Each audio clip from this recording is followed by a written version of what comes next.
All right, we've been talking about it all day, just about. Looking forward to this big interview coming up, exclusive interview with J.D. Hayworth, who's joining us here now on our set, host of Newsmax Prime at 8 p.m.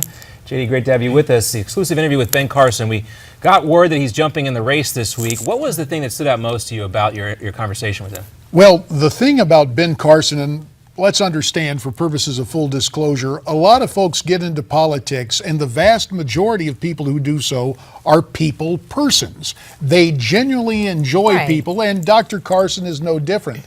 But I must tell you, I was struck by the sincere level of goodwill and the genuine nature of Dr. Carson and his wife, Candy, welcomed our crew into their home. We got a chance to sit down last week prior to the official announcement as he was making plans to make the announcement, and he is just a very genuine, very warm person. Go ahead, Miranda. No, I'm just, being that kind of genuine person, do you think he knows what he's in for? I think that he is a remarkably intelligent and accomplished man. And he has had some introduction to the public arena.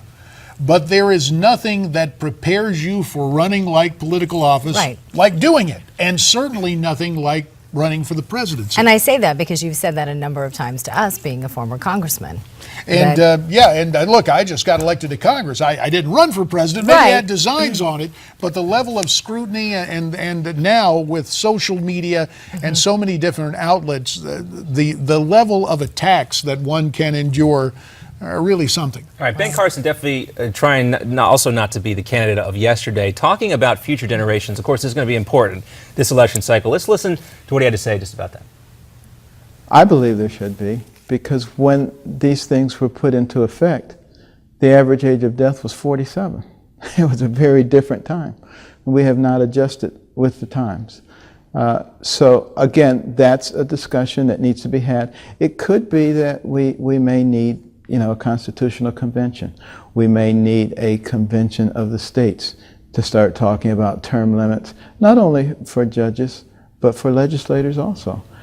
All right, well, we were supposed to hear the comment about future generations, but also interesting there what he was saying about the Supreme Court justices. They're calling for term limits. Well, calling for term limits across the judiciary. Of course, you'll recall about a quarter century ago, the first real concerted movement was made for term limits on the legislative side of things.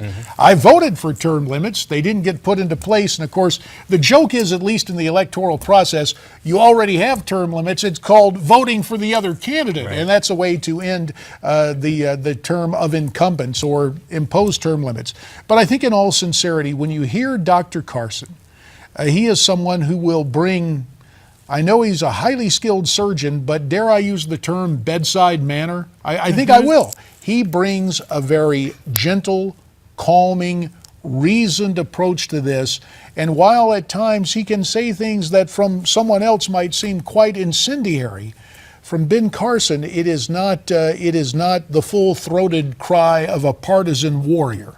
Well, I know you also talked to him about his taxation plan. We're running out of time, but real quickly, can you touch on that? Well, it's very interesting. And just as Mike Huckabee talked about the fair tax today in announcing for president, Dr. Carson, I guess we would call it almost scriptural in nature.